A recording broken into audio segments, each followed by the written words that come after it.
बुलढाणा जिल्ह्यामध्ये मागील 8 ते 10 दिवसापूर्वी वादळी वाऱ्यासह गारपीट झाली होती. अवकाळी पाऊसही झाला होता आणि यामुळं शेतकऱ्यांच्या शेतातील उभ्या पिकाचं मोठं नुकसान या ठिकाणी झालं होतं.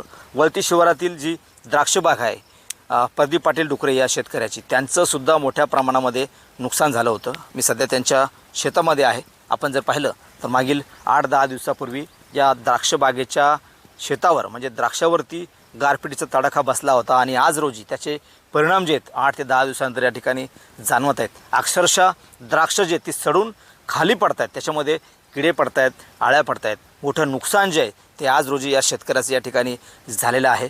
अतिशय म्हणजे लहान लेकराप्रमाणे त्यांनी ही बाग या ठिकाणी वाढवली होती. सेंद्रिय पद्धतीचं नियोजन संपूर्ण या बागेसाठी त्यांनी केलं होतं आणि त्यांना जवळपास 5 लाखापर्यंत उत्पन्न या ठिकाणी अपेक्षित होतं. मात्र गारपिटीने लाखो रुपयांचं नुकसान म्हणजे निम्म्याहून जास्त नुकसान जे आज रोजी त्यांचं या ठिकाणी झालेलं आहे. शेतकरी प्रदीप पाटील आपल्यासोबत आहेत.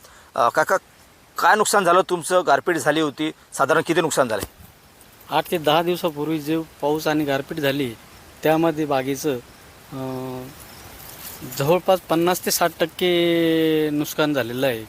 आणि जे गारपिटीमुळं ज्या मण्यांना मार लागलेला आहे, घडाला मार लागलेला आहे, ते मणी आणि घडामधून आळी पडली आहे, बारीक किडे पडलेले आहे आणि तिच्यातून चिकट असा द्रव बाहेर निघत आहे. तर जवळपास 50 ते 60% नुकसान झालेलं आहे माझं. अच्छा, तुम्ही सेंद्रिय पद्धतीने जी लागवड केली होती, आता तुम्हाला मार्केटमधून अपेक्षित दर मिळायला पाहिजे होता, मात्र तो मिळत नाही आहे. का मिळत नाही आहे?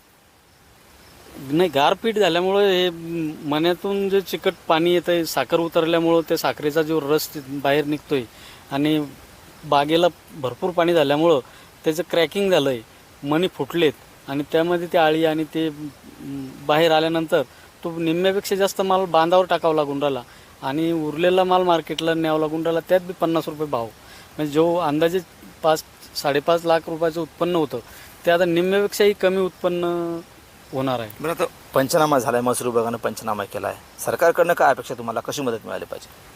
त्यांनी लवकरात लवकर जर मदत दिली तर मला एप्रिलला परत पूर्ण तयारी करून पूर्ण नवीन उमेदीनं उभं राहून परत या बागेला मी संगोपन करून सेंद्रिय पद्धतीनं मी डॉक्टर किशन चंद्रा यांच्या औषधींचं मल्टिप्लाय करून ही बाग आतापर्यंत जोपासली आहे. नक्कीच. तर हे होते शेतकरी प्रदीप पाटील, ज्यांनी सेंद्रिय पद्धतीने आपली बाग उभी केली होती. माल तोडणीसाठी आला होता, मात्र जी 8 ते 10 दिवसापूर्वी जी गारपीट झाली, अवकाळी पाऊस झाला, वादळी वाऱ्यासह जो पाऊस झाला, त्यामध्ये या बागेचं जवळपास निम्म्याहून जास्त नुकसान झाले. आज रोजी ती बाग तोडणीस आली होती, मात्र नुकसान झाल्यामुळं त्यांना या ठिकाणी लाखो रुपयाचं नुकसान सहन करावं लागत आहे. तात्काळ नुकसान भरपाई मिळावी अशी अपेक्षा त्यांनी या ठिकाणी व्यक्त केली आहे. कॅमेरामन निलेश देशमुखचा गणेश सोळंकी, TV9 मराठी, बुलढाणा.